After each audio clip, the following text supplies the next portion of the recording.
তৈরি হয়ে গেল রোদে দেওয়ার ঝামেলা ছাড়াই কাঁচা আমের মিষ্টি আচার। আর আচারের মধ্যে কালারটা দেখুন কতটা সুন্দর এসেছে। সারা বছর জুড়ে সংরক্ষণ করতে পারবেন, রোদে দেওয়ার কোনো ঝামেলাই নেই। দেখতে কতটা লোভনীয় হয়েছে দেখুন। দোকানের থেকে এই আচারটা কোনো অংশে কম হবে না। নমস্কার বন্ধুরা, পিওর রান্নাঘরে আরও একবার আপনাদের সকলকে আরও একটা নতুন রেসিপিতে স্বাগত জানাই। আজকে আমি আপনাদেরকে রোদে দেওয়ার ঝামেলা ছাড়াই কাঁচা আমের মিষ্টি আচার বানিয়ে দেখাবো। এই আচারটা বাড়িতে তৈরি করা খুবই সহজ, আর সারা বছর সংরক্ষণ করতে পারবেন, কিন্তু এক ফোঁটাও রোদ খাওয়াতে হবে না, আর বানানোও খুব সহজ। তো চলুন রান্নাঘরে গিয়ে আজকের রেসিপিটা শুরু করি। আশা করছি আজকের ভিডিওটা দেখতে আপনাদের সকলে ভালো লাগবে, তাই অবশ্যই পুরো রেসিপিটা শেষ পর্যন্ত দেখতে থাকুন। আর আমার চ্যানেলে যদি নতুন বন্ধু হয়ে থাকেন তাহলে অবশ্যই আমাদের চ্যানেলটিকে সাবস্ক্রাইব করে এবং ফেসবুক পেজটিকে ফলো করে আমাদের পাশে থাকবেন। আজকের এই আমের আচারটা বানানোর জন্য আমি এখানে 1 কিলো কাঁচা আম নিয়ে নিয়েছি। যাদের বাড়িতে আম গাছ আছে তাদেরও এই সময় আম বেশ পরিপক্ক হয়ে গেছে, আর বাজারের কেনা আমও বেশ এখন সস্তা হয়েছে, তাই এই সময় একটু বেশি করে আম কিনে এই আচারটা বানিয়ে নেবেন। আর এই আচারটা বানানোর জন্য প্রথমে আমগুলোকে ভালো করে পরিষ্কার জলে ধুয়ে পরিষ্কার করে নিতে হবে।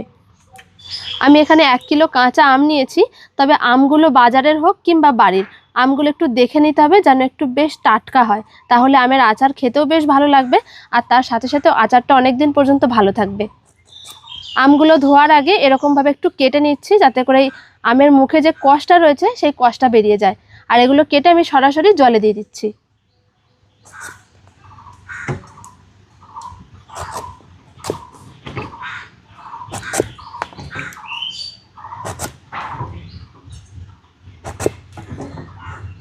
আমের মুখগুলো কেটে জলে দেওয়ার কারণে দেখুন আমের যে আঠাগুলো সেগুলো এরকম জলের উপরে ভেসে গেছে। এইবার আমের গাটাকে ভালো করে এইভাবে একটু ঘষে ঘষে পরিষ্কার করে নেব।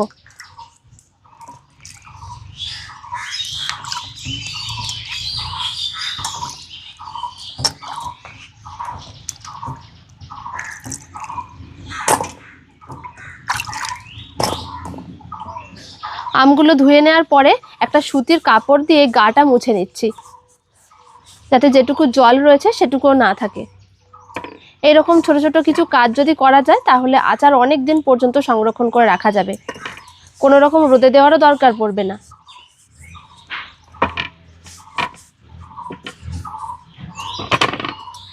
আমগুলো মুছে নেওয়ার পরে আমের গা থেকে খোসাটা ছাড়িয়ে নিচ্ছি।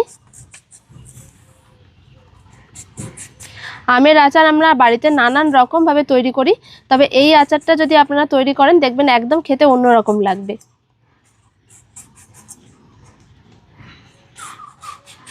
পরিষ্কার করে খোসা ছাড়িয়ে নিয়েছি গোটা আমটাতে।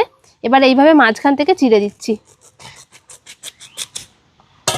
এই যে দেখুন হালকা হালকা বীজ হয়েছে, আর এই যে বীজের পরে যে অংশটা থাকে এই অংশটা হালকা একটু শক্ত হয়েছে। ঠিক এরকম যদি হয় আমটা, তাহলে বুঝবেন যে একদম ঠিকঠাকভাবে তৈরি হয়েছে। এতে করে শেপটাও ভালো দেওয়া যায় আর আচারটাও বেশ ভালো হয়। যেহেতু আমের সাইজটা একটু ছোট, তার জন্য আমি এরকমভাবে কেটে নিচ্ছি। আর যদি এর থেকেও বড় আম হয় সেক্ষেত্রে আপনারা 4 টুকরো করে নিতে পারেন।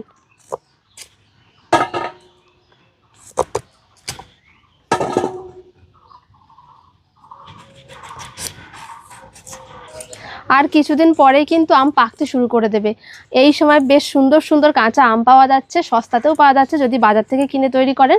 এখনই কিন্তু এরকম আচার তৈরি করার একদম পারফেক্ট টাইম, তাই অবশ্যই করে এরকম ধরনের আচার একটু বেশি করে বানিয়ে রাখবেন। খেতে যেহেতু খুবই ভালো হয়, সারা বছর পর্যন্ত যাবে না, তার আগেই শেষ হয়ে যাবে। সব আমগুলোকে আমি এভাবে পিস করে নিয়েছি, আর আমের পিসগুলোকে দেখে নিশ্চয়ই বুঝতে পারছেন একটু মাঝারি সাইজ। এর থেকে কিন্তু ছোট করে কাটা যাবে না, এর থেকে বড় হলে অসুবিধা নেই। বেশি ছোট করে কাটলে আমগুলো আচার হয়ে যাওয়ার পরে তখন একদমই দেখবেন গলে যাবে। এবার আমি আচারের জন্য একটা মশলা বানিয়ে নেব। যে কোনো আচারের ক্ষেত্রে এই মশলাটাই কিন্তু সবথেকে বেশি টেস্ট এনে দেয়, তবে একদম ঘরোয়া কিছু মশলা দিয়ে বানাবো। প্রথমেই দিয়ে দিচ্ছি 4টে শুকনো লঙ্কা। ঝালের পরিমাণটা আপনারা একটু নিজেদের ইচ্ছে মতন কম বেশি করে নেবেন। শুকনো লঙ্কাগুলো আমি হালকা করে একটু নেড়ে নিয়েছি, যেহেতু এটা একটু ভাজতে সময় লাগে তাই প্রথমে এরকমভাবে একটু ভেজে নিতে হবে। এরপরে দিয়ে দেব 1 চামচ গোটা ধনে, 1 চামচ গোটা জিরে, 1 চামচ গোটা জোয়ান, আর তার সাথে 1 চামচ গোটা মৌরি। সমস্ত মশলাগুলো আমি একসাথে দিয়ে দিয়েছি, একটু হালকাভাবে ভেজে তুলে নেব। পুড়িয়ে ফেললে কিন্তু এর স্বাদ গন্ধ আর কোনোটাই ভালো থাকবে না।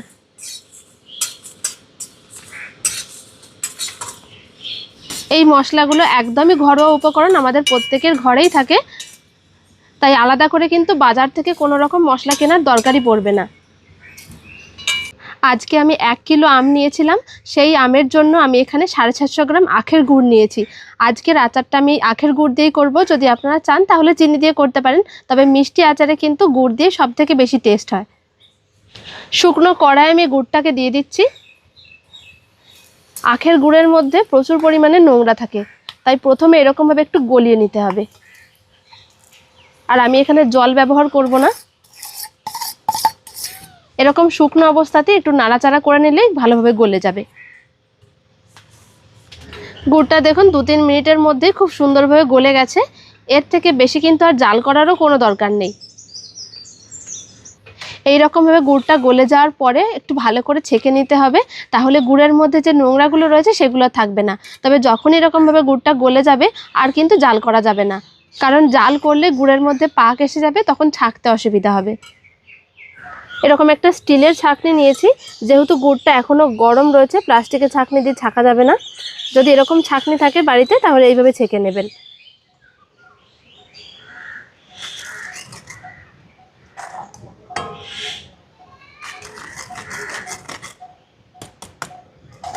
গুড়ের মধ্যে এই যে নোংরাটা রয়েছে, এটা যদি না ছেঁকে নিতাম তাহলে এটাই আচারের মধ্যে চলে যেত।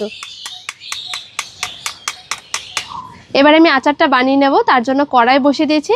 আর আচার তৈরির জন্য সবসময় প্রথমে কিন্তু সর্ষের তেলটা দেওয়ার চেষ্টা করবেন। সর্ষের তেল দিয়ে দিচ্ছি। আর এই আচারে কিন্তু খুব বেশি তেলের দরকার পড়ে না, শুধুমাত্র ফোড়ন দেওয়ার মতন তেল লাগবে। তেলে দিয়ে দিচ্ছি 1 চামচ 5 ফোড়ন, 3-4টে শুকনো লঙ্কা, আর তার সাথে 2টো তেজপাতা।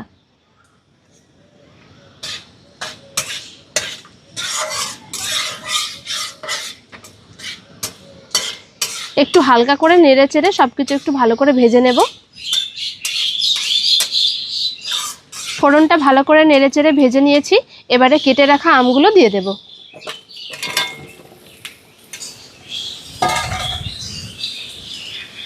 এরই সাথে দিয়ে দিচ্ছি পরিমাণ মতন লবণ, 1/2 চামচ হলুদের গুঁড়ো, আর 1 চামচ দিয়ে দিচ্ছি শুকনো লঙ্কার গুঁড়ো।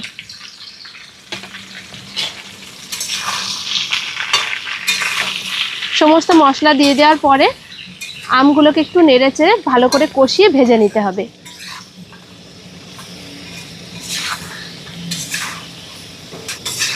তেলটা দেখে নিশ্চয়ই বুঝতে পারছেন, একদম আমের গায়ে গায়ে শুধুমাত্র তেলটা লেগে রয়েছে, এর থেকে বেশি পরিমাণে কিন্তু তেল দেওয়ার কোনো দরকার নেই।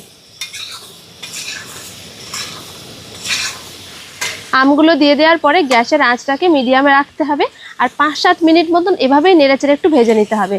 আমি এখানে আচার তৈরি করার জন্য যে ধরনের আমগুলো ব্যবহার করেছি, সেখানে বীজগুলো আমি প্রথমেই দেখেছি হালকা হালকা শক্ত হয়ে গেছে।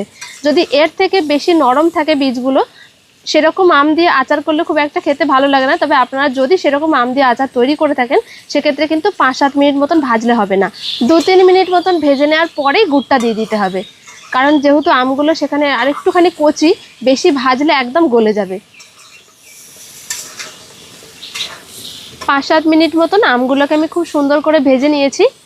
এরকমভাবে একটু হালকা করে কষিয়ে নিলে আচারটা খেতে বেশ ভালো লাগে। এবারে ছেঁকে রাখা গুড়টা দিয়ে দিচ্ছি, অল্প অল্প করে দিয়ে দিতে হবে।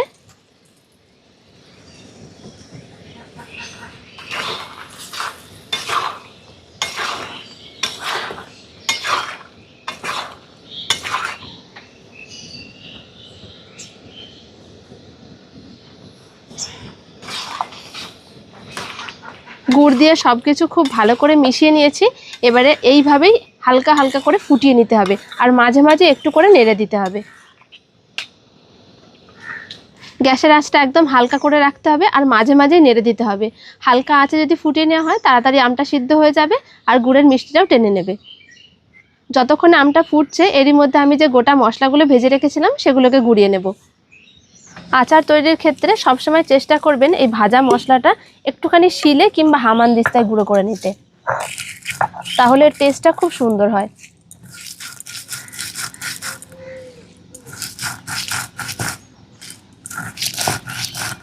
মশলাটা আমার বেটে নেওয়া হয়ে গেছে। এরকম একটু আধ ভাঙা করে নিতে হবে, একদম গুঁড়ো করলেও চলবে না। আচারটা হালকা হালকা ফুটতে শুরু করেছে, তবে গুড়ের যে জলটা রয়েছে সেটা দেখুন এখনও পাতলা রয়েছে। ঠিক এই সময় আমি যে মশলাটা বানিয়ে রেখেছিলাম সেই মশলাটা হাফ দিয়ে দেব। আর একদম হালকা হাতে নাড়াচাড়া করতে হবে, কারণ আমগুলো যেহেতু এই সময় সিদ্ধ হচ্ছে, এখন যদি বেশি জোরে নাড়াচাড়া করা হয় তাহলে ঘেটে যেতে পারে। এই রকমভাবে হালকা হাতে একটু নেড়ে দিতে হবে।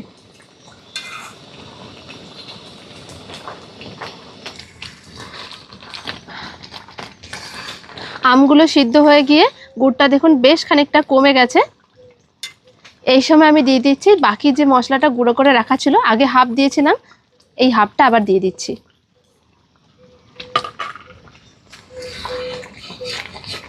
একটু হালকা হাতে এইভাবে মিশিয়ে নেব।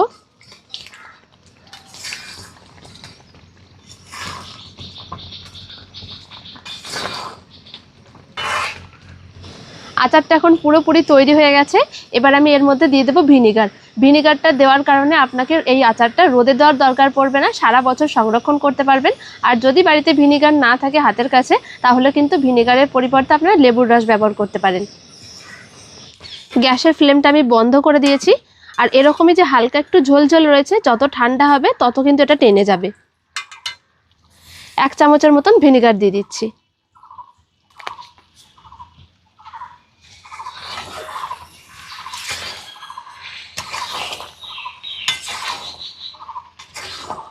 ভিনিগারটা দিয়ে আমি খুব ভালো করে মিশিয়ে নিয়েছি। এবার এই আচারটাকে এরকমভাবেই রেখে দিয়ে ঠান্ডা করে নেব। আচারটা আমি ভালো করে ঠান্ডা করে নিয়েছি।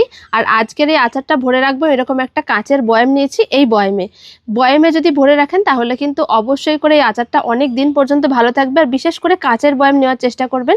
আর বয়ামটা যেন পুরোপুরি শুকনো হয়, এর মধ্যে এক ফোঁটাও জল থাকলে চলবে না।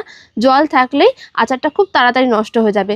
আর যখনই এই আচার বয়ামের মধ্যে ভরবেন তখন কিন্তু অবশ্যই ভালো করে ঠান্ডা করে নিয়ে তারপর ভরতে হবে, নয়তো আচারের যে গরমের ভাপ আছে সেই ভাপে আচারের জলে নষ্ট হয়ে যাবে। আচারটা আমি পুরোপুরি ঠান্ডা করে নিয়েছি। আর আচারের মধ্যে কালারটা দেখুন কতটা সুন্দর এসেছে। রোদে দেওয়ার কোনো ঝামেলাই নেই। তৈরি হয়ে গেল রোদে দেওয়ার ঝামেলা ছাড়াই কাঁচা আমের মিষ্টি আচার। সারা বছর জুড়ে সংরক্ষণ করতে পারবেন। দেখতে কতটা লোভনীয় হয়েছে দেখুন। দোকানের থেকে এই আচারটা কোনো অংশে কম হবে না। সব আচারটা আমি বয়ামের মধ্যে ভরে নিয়েছি। আর দেখুন এই আচারটা দেখতে কতটা সুন্দর লাগছে। এই আচার খেয়ে কেউ বলবেই না যেটা বাড়িতে বানানো। কাঁচা আমের মিষ্টি আচারের রেসিপিটা তো আজকে আপনারা দেখলেন। এই আচার বাড়িতে বানানো কতটা সহজ। আর এক ফোঁটাও যেহেতু রোদে দিতে হবে না, রোদে দেওয়ার কোনো ঝামেলাই নেই, তাই সারা বছর কিন্তু আপনারা রোদে দেওয়া ছাড়াই সংরক্ষণ করে রাখতে পারবেন। আর এই গরমকালে খাওয়ার শেষে যদি একটুখানি এরকম আমের আচার থাকে তাহলে কিন্তু বেশ ভালো লাগে, মুখটা পুরো ছেড়ে যায়। আশা করছি এরকম একটা আচারের রেসিপি আপনাদের সকলে ভালো লেগেছে।